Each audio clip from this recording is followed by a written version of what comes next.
20ویں صدی کے اوسط میں برطانوی وزیر اعظم کی مصروفیات اس قدر بڑھ گئی ہیں کہ ان کے لیے یہ انتہائی مشکل ہو گیا ہے کہ ایک طرف تو وہ تمام ملکی اور بین الاقوامی مسائل پر بھی نظر رکھے اور رد عمل کے طور پر پالیسی سازی کرے، دوسری طرف دارالعوام میں سربراہ کی حیثیت سے مسائل کو حل کرے۔ اس لیے اب دارالعوام میں سینئر ترین وزیر اعظم کے سربراہ کی حیثیت سے خدمات سر انجام دیتا ہے اور وہی دارالعوام کے مسائل اور شکایات کو دور کرنے کی کوشش کرتا ہے، لیکن اہم معاملات کو وزیر اعظم کے مشورے کے بعد طے کیا جاتا ہے۔ پھر نیکسٹ ہے تاجدار کا مشیر۔ وزیر اعظم اور اس کی کابینہ عملی طور پر حکومت کرتے ہیں اور باہمی مشورے سے تمام امور پر فیصلہ سازی کرتے ہیں، لیکن اخلاقی طور پر وزیر اعظم کابینہ میں ہونے والے تمام فیصلوں سے تاجدار کو مکمل آگاہ کرتا ہے، یعنی جو فیصلے ہوتے ہیں ان کو تاجدار کو بھی بتاتا ہے۔ اس کے علاوہ کابینہ میں ہونے والی تمام کارروائیوں کی رپورٹ وزیر اعظم تاجدار تک پہنچاتا ہے، وہ تاجدار کو تمام شعبوں کی کارکردگی سے آگاہ کرتا ہے۔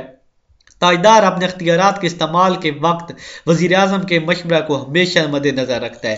تمام اختیارات اور القابات تاجدار وزیر اعظم اور اس کی کابینہ کی منشا کے مطابق تقسیم کرتا ہے۔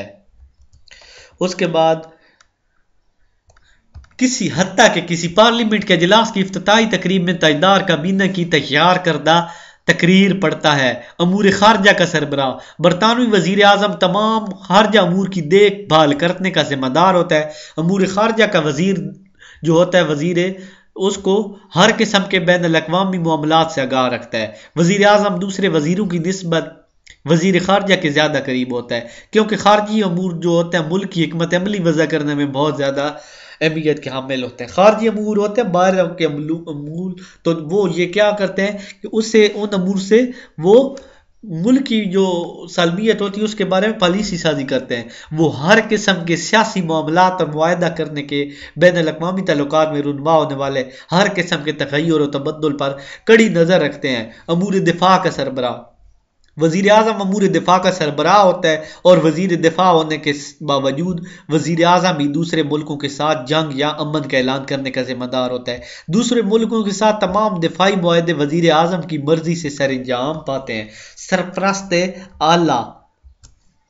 سرپرست اعلیٰ تاجدار جیسی بھی انتظامی، دفاعی یا خارجی محکموں میں تقرریاں کرتا ہے، وہ سب وزیر اعظم کی منشا کے مطابق کرتا ہے۔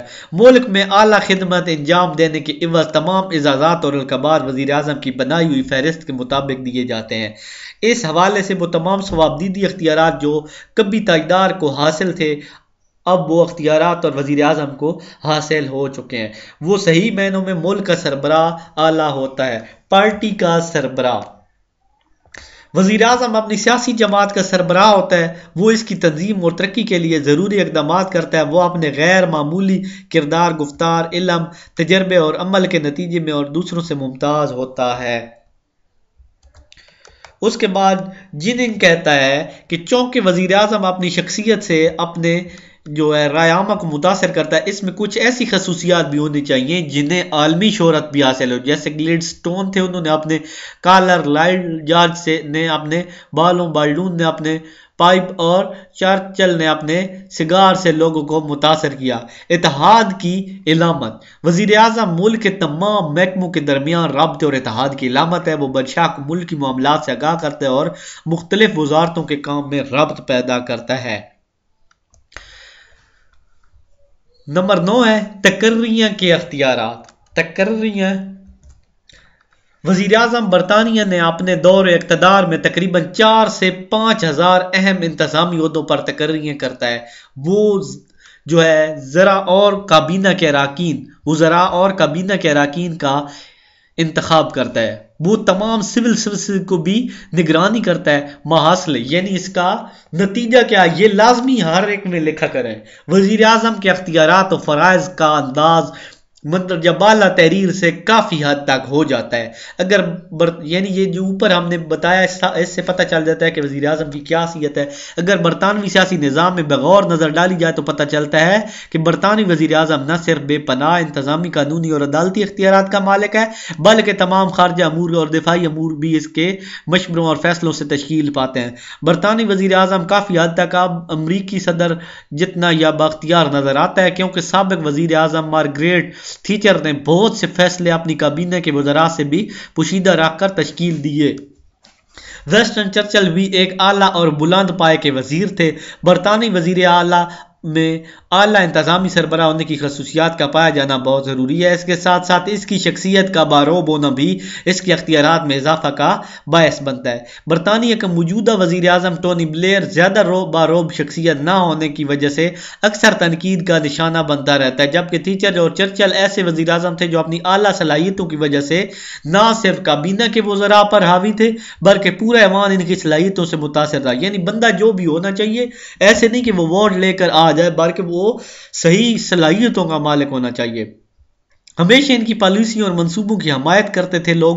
برطانوی وزیر اعظم کے لیے ضروری ہوتا ہے کہ وہ بین الاقوامی تعلقات کا نہ صرف وسیع مطالعہ کرتا رہے بلکہ اپنے مشاہدے سے بھی حکمت عملی وضع کرتا رہے، یعنی باہر کے حالات سے بھی واقف ہو اور اس کے پاس بھی اتنا علم ہو کہ وہ ملک کو اور سے اور اچھا بنائے۔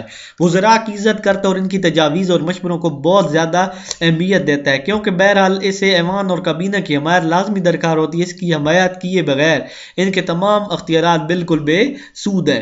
اس لیے کابینہ کے وزیر اور دارالعوام وزیر اعظم کو امرانہ رویہ رکھنے سے باز رکھتے ہیں اور اس کی پالیسیوں پر کڑی نظر رکھتے ہیں۔ اس کے علاوہ وزیر اعظم بھی کبھی کوئی ایسی حکمت عملی وضع نہیں کرتا جو اس کی کابینہ اور رائے عامہ کی خواہشات کے منافی ہو، کیونکہ برطانوی وزیر اعظم اس بات سے اچھی طرح واقف ہوتا ہے کہ 5 سال کی مقررہ میعاد کے بعد اسے دوبارہ عوام کے سامنے پیش ہونا ہے، اور برطانوی عوام اپنے وزیر اعظم کے انتخاب بہت ہی عقلی اور منطقی طریقے سے کرتی ہے۔ یہ پاکستان والا وزیر اعظم نہیں ہوتا کہ جیسے آیا بس لوگوں کے کہنے پہ ووٹ دے دیا اور وزیر اعظم آ گیا۔ وہاں پہ باقاعدہ لوگوں میں عقل ہوتی ہے، انہیں پتہ ہوتا ہے کہ اس بندے کو ووٹ دیے تو یہ ٹھیک رہے گا ملک کے ساتھ، ہمارے ساتھ بھی، اور اس کو ووٹ دیے تو یہ بھی ٹھیک رہے گا۔ تو جو وزیر اعظم بنتا ہے اسے بھی پتہ ہوتا ہے کہ اگر میں نے کوئی غلطی کی تو مجھے دوبارہ وزیر اعظم نہیں بنایا جائے گا۔ اس طرح وہ وزیر اعظم کے عہدے پہ آتا ہے۔